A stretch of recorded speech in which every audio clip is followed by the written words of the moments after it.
Welcome to the Six Figure Personal Stylist Podcast, the ultimate no BS business podcast for ambitious personal stylists ready to build a six-figure and beyond personal styling business. You won't hear the typical snooze fest business advice that most personal stylists get told all of the time. Nope, instead, I'll be sharing business building strategies that will help you create a killer personal brand, a cult following of loyal personal styling clients, and make a ton of cash while creating lasting style transformations for your clients. I'm Nicole Achi, your host and a former personal stylist of 14 years who built a lucrative styling business in 3 major cities, but only after spending years trying to crack the six-figure styling business code without burning out. And now I'm here to tell you how to do exactly the same. Let's get into it. Okay, today we are going to dive in how to balance your work life, building your styling business, and your personal life. And what's funny is I've had to record this 3 times because the week I chose to do it last week, I had absolutely zero balance in my life and was on my way to burnout before a launch. So part of me thought, well, am I really the best person to be sharing my tips and tricks with you? And it's funny how that happens because that's really often a mark of imposter syndrome. And I know a lot of you have shared that you've struggled with that. And here's what I want to offer why I've decided that, yes, actually, I'm a great person to tell you about this. Because the amount of time that it takes me to snap out of my bad unbalanced behavior and recognize it is so much faster and so much less detrimental to all areas of my life than it used to be, that counts as a huge win. And we are all humans with very specific tendencies of our own, whether that be pushing ourselves too hard or whether that be not pushing ourselves hard enough, whatever that looks like. Sometimes it's both for all of us, right? Depending on what you're dealing with. And it's not about necessarily never doing those things. That's not the mark of success, which is an incredibly perfectionistic way of looking at things. And that's how I've often operated, and it's not helpful. Instead, it is looking at it as you're just progressively getting better and more onto yourself so you can course correct. And that's what I want to offer you about work-life balance. It's never that if you follow these tips, you're never going to be unbalanced. It's that it will be less time. And if you are a bit unbalanced, as I'm going to talk about today, in certain periods of your business, that's normal and natural, but it's in service to something bigger. So I think that's a critical thing is when you start to feel like things are just feeling a little bit out of control, you're working more hours than you want to, or you don't have enough hours to work because of your personal life. Is it in service of something that is very important to you in either area of your life? Because sometimes balance looks like being a little bit unbalanced to get us where we want to go to ultimately create a more balanced life. And I did not get that for a long time. So we will definitely hit on that. Okay, so the first of the tips I want to share with you is the one that I think got me out of this last little dip in my health, quite frankly, which was the result of stress, pretty fast, which was I started to get to know myself more deeply and I stopped trying to fix myself and push. And this is so, so important. And I want to share that again. Stop trying to fix yourself. Instead, the best way to balance your life and your business and to avoid getting burnt out is to learn to accept yourself. So if you notice you have certain tendencies, then you want to try to figure out how you work with them and how you support yourself with them if they're not ideal. So an example of this for me is that I am somebody, both because I have ADHD and because I am a manifestor in human design, which is something I've really started to take seriously as I got older, and because I'm 43 and in perimenopause, which is so fun. So fun. I'm at a point where my energetic output is physically, even if that just means sitting at a computer, is not at the same level as my mental output. So my mental output can be quite high, but my body will start to shut off in terms of I will start to get sick. My particular body tell that I've had to learn is my throat hurts or I get strep throat even without tonsils and adenoids, which is wild. But that's how I know. And I've always known since college that my body is sorry, this pace isn't going to work for me. And what's kind of hard about that personally. And some people I think that are listening that maybe have dealt with chronic illness or also dealing with hormone stuff or IVF or anything like that can relate to is that sometimes that means that your quote unquote productive looks a heck of a lot less productive than other people's. And maybe that's also just because you're neurodivergent and you don't work in the same ways as other people. But I want to remind you that this idea of like the 8-hour output or whatever is not something that you need to lean into as an entrepreneur. Are there going to be some seasons of your life where you have to do that? Yes, there are. Certain seasons of your business, yes. Not every day for 8 hours, but you're going to have to work more than you might like. Like yesterday was a holiday on Monday and I had to work anyways. My husband had to take my daughter, which he was delighted to do. But I would love to have been with my family. And I'm creating something right now that is going to serve me for years. So one day out of my life is fine. What I was doing when I hit burnout last week was every day was 8 to 12 hours, meaning, and that's not how I run my business usually because I literally cannot. And I used to do this as a stylist until I realized that like there was nothing broken or wrong with me. I just was not built like everybody else. And that was in my case because I got so overstimulated in stores because I was in person for the majority of my career. And I find stores like malls kind of stores so depleting and overwhelming. And at the time, like virtual just wasn't as common, particularly for the level of client that I had. They really wanted in person. And some of them weren't willing to change that even during the pandemic.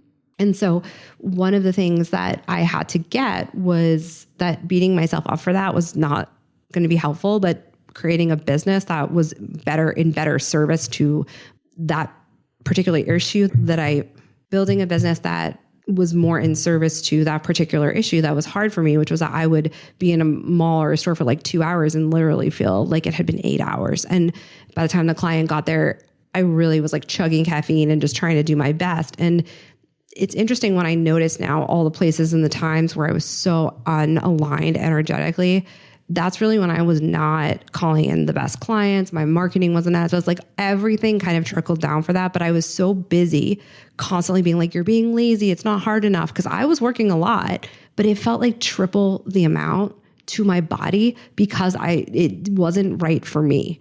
And that's what happens when you build somebody else's styling business, which is what lots of stylists do because they're just looking around and seeing what everyone else is doing, totally unaware of the truth behind the scenes story, totally unaware of that stylist's energy output, preferences, how much they're really making, how much they're not making, how long it's taking them to complete a service. So like their prices might look really cheap, but if they're only doing it in like 2 hours, they're doing pretty good, right? So you don't have enough context. And that's why I want you to keep your eyes on your own paper and really start to accept yourself, accept the things that you see as themes over and over and over again. Because making yourself feel bad about them is just going to keep you in a state of fight or flight or freeze, which means you're not building your business the way that you could be.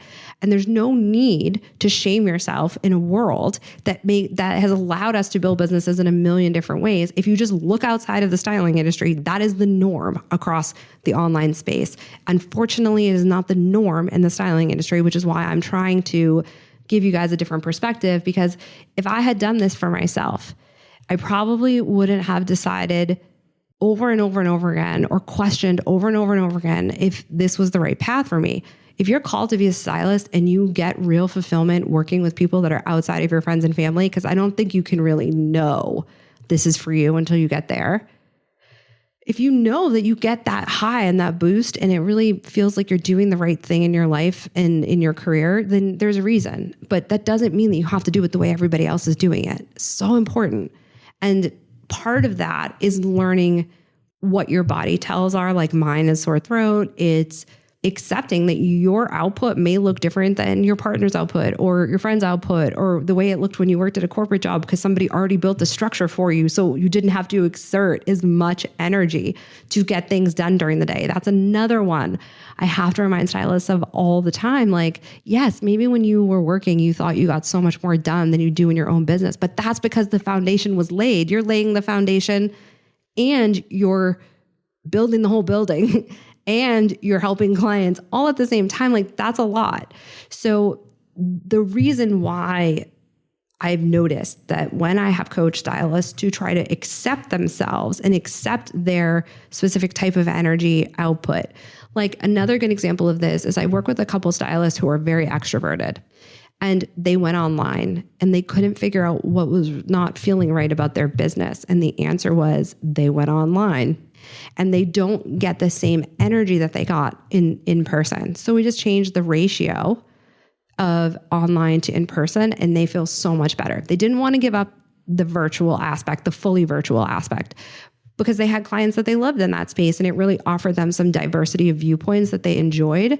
So with stylists like that I just mentioned, who have this sort of like difficulty kind of getting fully energized in their business when they're mostly online, we just switched the ratio. So they're doing now more in-person visits as opposed to virtual appointments, and they want to keep the virtual fair, but like this is just helping them feel more aligned in their business. So that's one really small example of how you can, instead of being like, well, everyone's doing virtual and I have to do virtual to reach more. Like, no, you don't.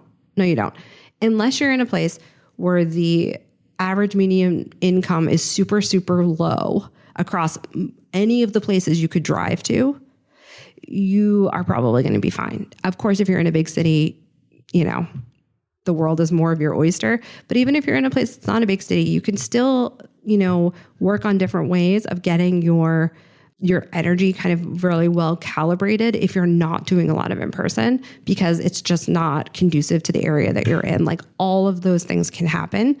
So I just want to remind you of that. Maybe your packages need to look different. There's a million ways we could handle this, but I want to just remind you, trying to push past it when it's really not a problem and fixing it and adapting your business to it, to that preference and to that need that, say, your body has, because you need the energy you get from other people, in the case of extroverts, is just going to make you go so much faster. Like it really is.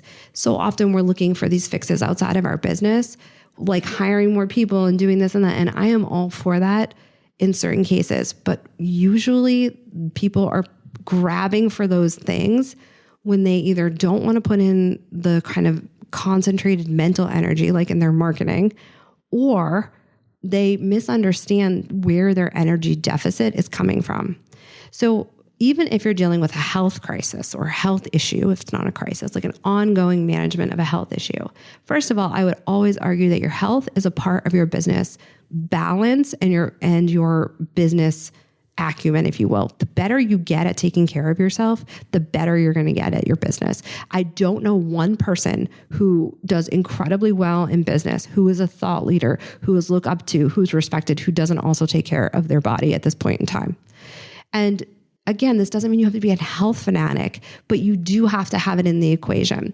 And so when you start to think about your life like that, now all of a sudden things get more balanced just mentally, right? So if you're dealing with something like a long-term health crisis or your energy or your hormones or whatever, dealing with that is a business issue, particularly if it's something that impacts your mental clarity. Really, really important. And I want you to consider that slowing down to handle that thing, or to go to a new specialist, or to take more time into your day to get your meals handled, or whatever it looks like, go on your walk. There are probably ways you can take that quote unquote slow down and time away from work and make it productive for your business, both because you got to get your brain cleaned up and your energy good in order to function your best. So it is a part of it. But also, for example, like I have struggled to get in as much exercise as I really need and want at this stage of my life. So instead of making it a big deal that I want to go on an hour plus walk a day, I take that time to educate myself, to talk into my phone. I don't care if I look like a crazy person, in a talk to text app, in order to create content, because ideas tend to come to me when I'm in motion. That's pretty common for me. And I'm sure there's lots of other people that recognize that when they're doing something else, they sometimes have their best business idea. Not a problem. As a matter of fact, I would rather you be doing other things if that's when you get your best idea than sitting at your desk. But make sure you have what you need to capture that. So for me, it's a talk to text app in my phone. So helpful. Another thing is I listen to audiobooks and I listen to YouTube videos from business leaders and thought leaders. So now, yes, if I'm cooking or I'm doing something like that, which I'll be honest with you, you're not going to catch me cooking a lot. It's my least favorite thing. I'm like a bare minimum, how do I get the right food in my body kind of person. I love food, but not when I'm cooking it. But if I was going to cook, say if like I was going to change my whole personality, which I'm not going to do, too much work, I would do the same thing. I would try to find ways to not like multitask in the fullest sense, but to sort of like let new things percolate in my mind, like books and whatever, so that I could get better content, which is such a huge part of getting good content, is exposing yourself to things outside of your field and then making those connections. So you can just think of it that way. It's like your education hour or your education time. You have to go to a lot of doctor's appointments. Awesome. Load up that phone with books, or bring your notebook, or get your talk to text app, whatever that looks like, so that you can see that there is sort of some balance in your life. And one thing is not antithetical to the other thing. So again, know yourself more deeply and stop trying to fix or push. Those are some ideas for how you can do that and what it looks like. The next one that's really important, and I work with my clients on a lot, is knowing your bare minimums. So bare minimums means the basic 3 things that you need to do in a day to move your life and or your business forward. Sometimes it's 3 things for both, and sometimes it's 3 things each. Just depends on the season of life, your capacity, or whatever. But one of the biggest things that I'm centering in my 6-figure income accelerator program for stylists right now is this bare minimum idea, because it's the thing that keeps people most focused, regardless of the fact that you're unfocused because of events in your life or because of other types of, issues. Like you are someone like me who certain times of the month, your ADHD medication doesn't work or whatever that looks like. Right. So I have had to kind of learn what my bare minimums are for those periods of time so that I am not constantly all in or all out. The reason this is so critical is that we underestimate how much small amounts of action taken in a day can impact the long term. And we overestimate by a lot how much like big outputs are going to make a difference. Like we're like, okay, one day when I have all this time and energy, I'm going to do this huge XYZ and it will change my business. No, it won't. If you are consistent, that will be the thing that makes all the difference. So yes, for example, right now I'm writing this course. Is it in the sales page and all of that? Is it taking me a fair amount of time? It is. But I also know that lack of balance is in service of me being way more balanced later, because it's easier for me to work in a group than one-on-one at the capacity I had been. So I know that right now my bare minimum list is a little bit bigger, or my bare minimum list in my personal life, for example, is a little bit shorter because I don't have as much capacity, but I still know that like the laundry is clean. We have what we need for the week. My daughter's lunches are made. Like I have the things I have to do just so that it's not pulling us all out of our rhythm. And I have the bare minimums I need to do for myself. I need to try to be walking more days than not. So usually I want to walk every day. Right now, if I can just get in more walks than not in a week, even if it's 30 minutes, even if it's 20 minutes, as opposed to an hour and a half, which is my preference, fine. I've gone down 1 day a week in Pilates. I'm trying to do, like 20 minutes of weights twice a week so I don't have to do like the travel I was doing back and forth to my Pilates teacher. Just that kind of stuff. Like that's my bare minimum right now. It's different than my bare minimum was last season, and that's okay. Bare minimum in my business. Marketing. That will always be one of my bare minimums, because relationship building will always be the thing that carries your business forward. There's 3 other things I teach people, but that's the one that is non-negotiable. And it is also the one I notice people tend to struggle with the most. So the more you make it a habit and less of a big deal, your stories don't have to be perfect. Relationships aren't built on perfection. The less of a big deal marketing becomes, and the less of a big deal selling and all these other pieces of your business that might feel hard are. And that's because every time you don't stick with the bare minimum, even if it means changing it from season to season, you basically create a stop-start cycle in your business that makes it harder for you to rebuild the trust and the relationship with your audience who may be ready to buy. And this then gives you the false impression that there's something wrong with you or your services or whatever, when all it is just like, it is a law of nature. It is just a universal law that objects in motion stay in motion, right? And if you continue to just a little bit at a time, stay with that bare minimum list in your business and move it forward, whenever you're ready to ask for the sale or to market your next program or whatever, people will be there because you were there all along. And same thing for exercise. If you stop exercising, it's super hard, at least in my experience, to get back on the horse. And I wanted to say, as I'm saying this, if you think that I'm someone that's just like incredibly regimented, you got it way twisted. I am not. And that's why I have to have bare minimums. I even have bare minimums in my work with my one-on-one clients and in my programs. So for example, when you go through a module in one of my programs, it's going to say, this is your action item list for the week. These are the 1 or 2 things you need to do right now to move your business forward. Here's a couple ways to make it easier. And here's some things you could table till later. Like I think this is so important because we're always so overwhelmed thinking we have to do all the things. But even if you did 1 out of 3 things on that list, it would radically change your business. And it could be something as simple as updating your new client form so that you get better, you're asking better questions, and then you can use the answers to those questions in your marketing. Like that's something you'd probably put on a to-do list and never do, but it's so important because it's going to make your marketing and your relationships with your clients so much deeper. And it's the kind of thing you have the thought of, but you just like, whatever, because you don't know what's important. But I'm telling you, in these sort of circumstances, my clients, like, at the end of every one-on-one call, when I'm with a one-on-one client, here are the things that we talked about today. Here's the most important thing you can do between now and our next call. Here are some other things. If you don't get to them, you can come back to them. That's fine. So because I'm someone that struggles with this, I have a lot of different ways of getting at the problem in order to stay consistent, because there is no problem in my experience in a business worse than having the feeling of, I don't know how to get clients and I don't know what to do it. And most people tell themselves they don't know what to do. And my answer to them is, it's being consistent. Oh, by the way, here's an entire plan. And they're still not consistent and they still don't work the plan. So when you know what the things are and what the consistency looks like, which is more days than not, you're showing up to build the relationship, and you know your bare minimums, then when you're not taking action, you know what the real problem is. And it's not, I don't know.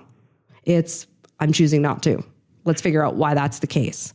So that is the kind, again, and even in this case, we're not shaming ourselves because we're not taking action. We're just trying to figure out what it is and then give ourselves the support to do it, because it doesn't really matter why it's that way. It is that way. And we need it to not be that way, because you have a business and you need to market a business, or else you don't have a business. You have a hobby, and that's totally rad. I love hobbies, but that's not what we're here talking about. So know your bare minimums in your life and in your business, and know that sometimes you need to change that up from season to season and change up what gets more attention.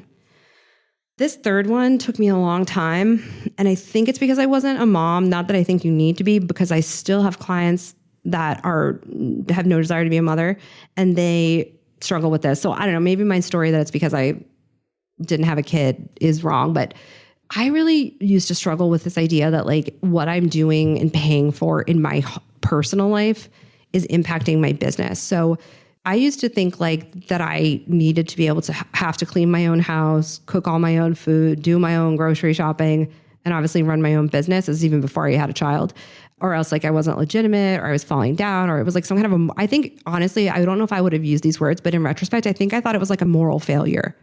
You know how you have clients that come to you, particularly female clients, that say things like, my mom never taught me how to dress or whatever. There's something in that of like, there was a failure here, right? There's like something in the tone of that comment you get from clients. I always used to think about this. That's also really good content, by the way.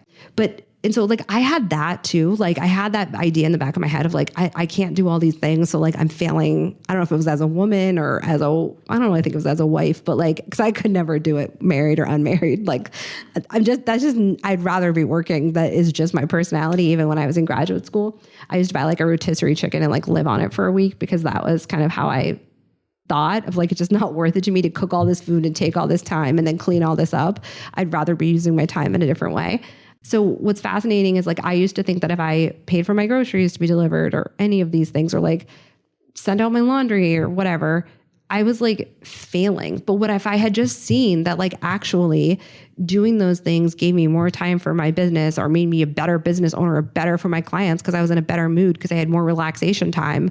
Like your relaxation time is equal to you being a better business owner, because your brain needs to chill out in order for you to not be activated all the time. And you being activated all the time is not a way for you to be a place for your clients to be able to feel safe and secure. So if I had just realized that the groceries being delivered could have offered me, particularly somebody who struggles with like food prep and meal prep, but I need food to like be sustained.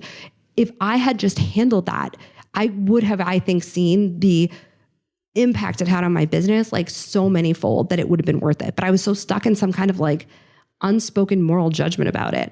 Another place this hit for me when I became a mom, and I've seen clients that, again, that aren't moms, but like it's about having a cleaning person. Like, well, maybe I should be able to do that. I'm like single, I live alone, or I don't have kids. Like, no, you need to get a cleaning person if that's what you want. Like you get to decide how you make more time, spaciousness, freedom in your life. Like if that feels good to you, once you decondition yourself around what you should and shouldn't be doing, you need to go for that. I don't care. Like it's going to make you more money, promise you, to have that off your plate.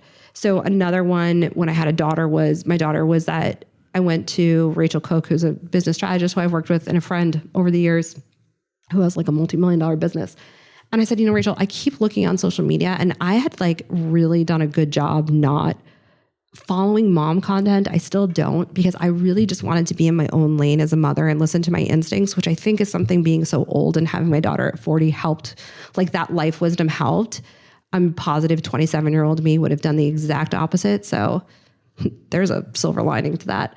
But I said, like, all these people I'm seeing online have these like businesses where they're saying they're making, $500,000 and they're like, have their baby on the couch at their computer. Like I can't, well, they're with they have their baby on the couch while they're on the computer. I'm not able to do that. Like I can't focus. I am always worried about her. Like, what am I doing wrong? And she's like, that's not real. Like, even as a very established business owner, because I was a stylist when I was a new mom, like I had my systems, I had all those things. I just couldn't concentrate with my daughter there. Like my brain wouldn't let me. And I can only imagine how much harder it would have been to have been a new mom with a new business or a newer business that had never really gotten to the swing of things. Like I didn't know what moved the business forward. And if you don't want to get childcare, that's entirely on you and like up to you. And that's fine. I respect everybody's choice to be a parent the way they want. But you do have to know that not getting, whether it be your partner to help you or up earlier or staying up later, that will impact the growth of that business. You cannot have both, because even if you have the best focus in the world and the best kid in the world, like I had a great sleeper by all people's like reports, my child was the easiest baby, but I guess she got the right mother for her because she wasn't the easiest baby to me. Whatever that means about myself, I don't know. But it's simply the case that like you can do a lot, but you can only do so much well. And that's what you want to consider is like doing all of it might mean there's a cost you have to pay later on that just isn't worth it.